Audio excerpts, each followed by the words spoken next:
Bonjour les amis, nouvelle vidéo aujourd'hui pour parler de Philippe de Villiers qui a pris la parole lors de son émission à 19h sur CNews pour alerter tout simplement les Français du plan de Macron, du plan de l'Union Européenne et du risque qui peut tous nous toucher. Et c'est justement Mike Borowski sur GPTV qui va nous en parler. Mais juste avant de l'écouter comme d'habitude, n'oubliez pas de vous abonner, le pouce, le commentaire, le partage, le boost de la vidéo. Je remercie les donateurs sur Tipeee et sur Patreon. Si vous voulez soutenir, si vous appréciez mon travail, n'hésitez pas bien sûr à soutenir la chaîne. Ça se passe sur Tipeee, sur Patreon, vous avez tous les liens en description sous la vidéo. On l'écoute et on en parle juste après. Ce sur quoi on alerte depuis tant de temps. La menace existentielle, c'est la Russie. Et donc, il faut faire la guerre. Et donc, pendant que les Français galèrent sous l'inflation, sous la misère, qui n'ont pas de quoi remplir leur réservoir d'essence, Macron nous dit on va aller faire la guerre avec un 14 juillet préparatoire qui sera la transformation des Champs-Élysées en champ de bataille. Macron veut la guerre. Il faut que les Français le sachent. Il veut nous emmener à la guerre. Mais c'est pas la bonne guerre. La Russie n'est pas une menace existentielle, quoi qu'on pense par ailleurs. La vraie menace existentielle, je le dis ici, à chaque fois dans chaque émission, la menace existentielle, c'est le changement de peuplement et l'islamisation de la France. Donc vous avez entendu ce qu'a expliqué notre ami Philippe de Villiers. Macron veut faire la guerre à la Russie. Ce 14 juillet, des troupes ukrainiennes défileront sur les Champs-Élysées. Voilà, ils défileront sur les Champs-Élysées. C'est quand même prémonitoire, hein, vous voyez. Ils vont défiler. Pourquoi est-ce qu'ils ont à défiler? Je ne sais pas. Ils vont même d'ailleurs piloter des avions français pendant ce défilé du 14 juillet. 14 juillet, bon, c'est la fête de la République, c'est pas vraiment une fête sur laquelle je fais des choses, mais bon, on va dire que malgré tout, la fête de la République, eh bien, lorsqu'il y a défilé, il y a moment défilé de l'armée française avec des Français, parfois invités par, on invite des Européens, des choses comme ça, mais voilà, ça ne va pas au-delà. Là, il y a des Ukrainiens, une partie de l'armée ukrainienne qui défilera aux Champs-Élysées. C'est prémonitoire. Il le dit très bien, Philippe de Villiers. C'est prémonitoire. Et puis, vous savez, Philippe de Villiers est le frère du général de Villiers. Vous pensez bien que le général de Villiers, qui était chef d'état-major de l'armée française, a des informations. Il a des informations sur certains plans qui ne sont pas totalement secrets. Évidemment qu'il a des gens, il a été, je crois, pendant 10 ans. Il a été pendant 10 ans chez l'état-major de l'armée. Donc, il y a bien des gens qui sont restés au sein de l'armée, qui lui sont proches et qui parlent, et qui lui disent des choses. Donc, Philippe de Villiers, bien entendu, il a ces informations par le biais de son frère et il les donne à CNews.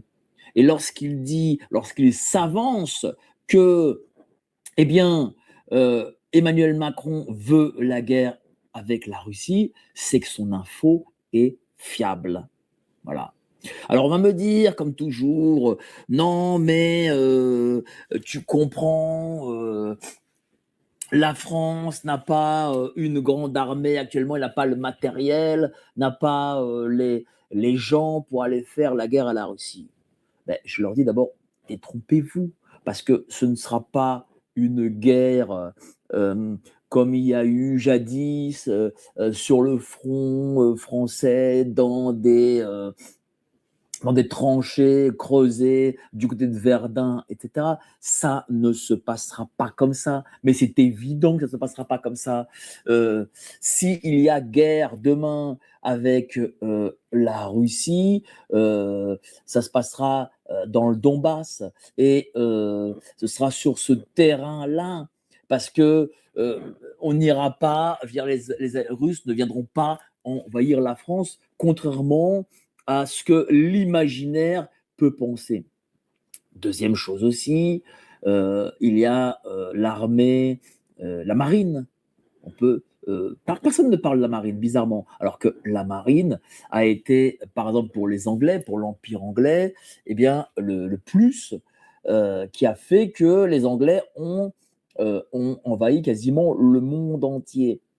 Eh bien, on peut très bien préjuger, parce que on voit que l'Ukraine va bientôt tomber, il faut dire les choses, va bientôt tomber. Donc, on peut très bien préjuger qu'il y ait, pour pas que l'Ukraine tombe totalement, eh bien, un soutien maritime de l'armée française. On voit Charles de Gaulle, on aura peut-être d'autres matériels du côté maritime. Et eh bien quoi, ça voudrait dire qu'on est quand même co-belligérant, peut-être pas essentiellement en tant que fantassin, mais en tant que force d'appoint pour les Ukrainiens.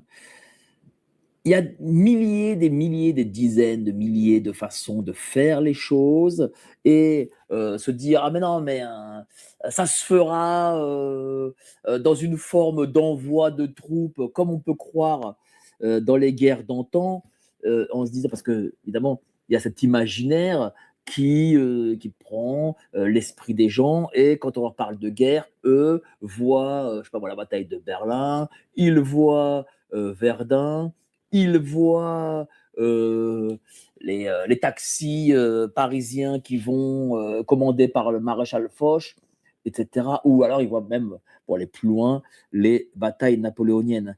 Mais ça ne se passe plus comme ça. Il faut dire les choses aux gens. Ça ne se passe plus comme ça. Monsieur Macron a une volonté, c'est de garder le pouvoir au-delà de 2017. Voilà. Ça, c'est le projet.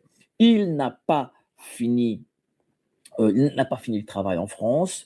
La France n'est pas encore totalement sous la domination de l'antéchrist, et la France tient encore, on ne sait pas comment, mais ça relève du miracle, mais la France tient encore un peu.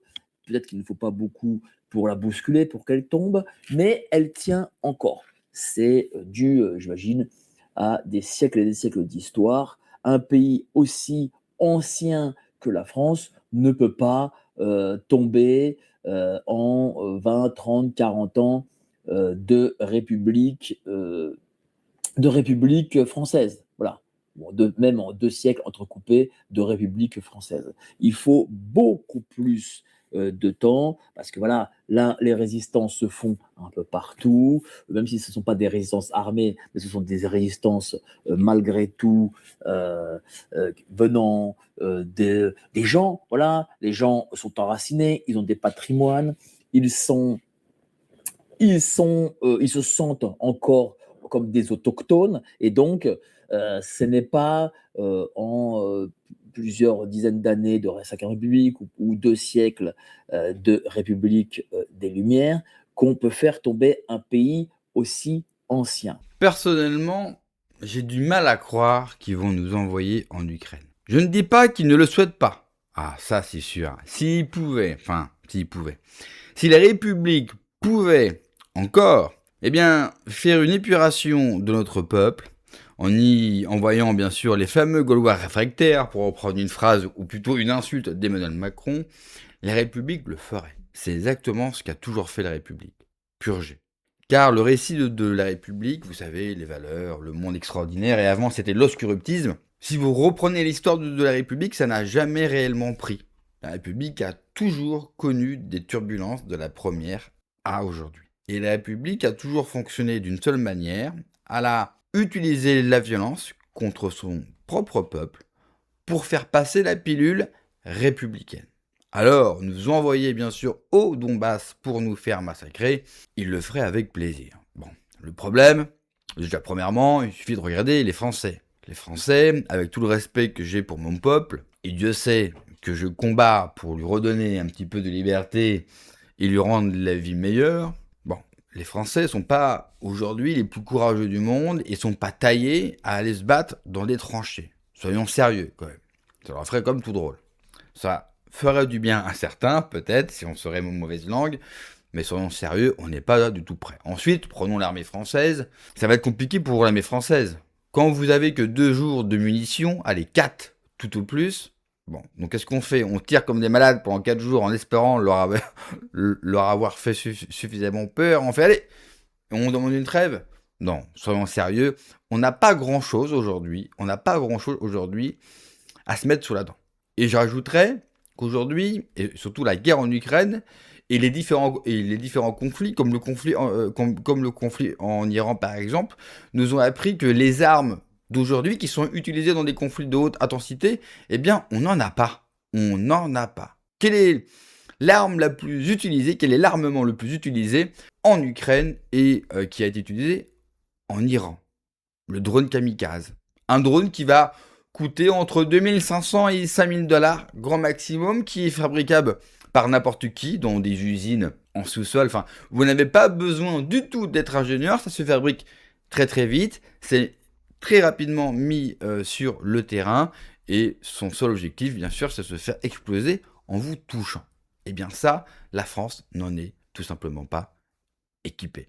Sans parler, bien sûr, des autres drones, on n'a rien, on n'est pas équipé. Je vous rappelle que plus de la moitié des chars français sont en panne.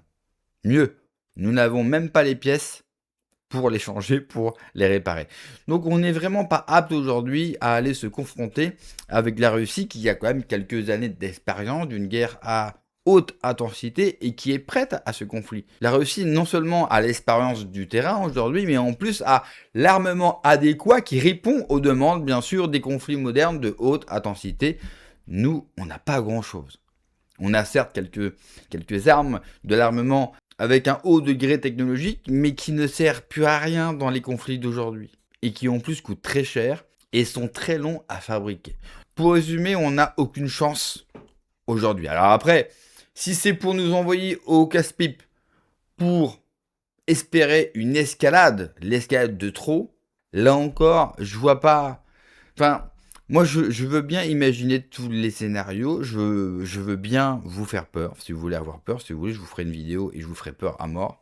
Mais d'un point de vue factuel, si on prend tous les critères nécessaires, aujourd'hui, ils ne sont pas réunis. Par contre, il y a un critère important à prendre en compte et qu'il faut toujours prendre en compte quand on parle de nos dirigeants, c'est non seulement leur détestation de leur propre peuple, donc de nous-mêmes, mais surtout de leur folie. Merci d'avoir regardé la vidéo les amis, n'oubliez pas comme d'habitude de vous abonner, le pouce, le commentaire, le partage, le boost de la vidéo. Prenez soin de vous, que Dieu vous protège. Allez, ciao.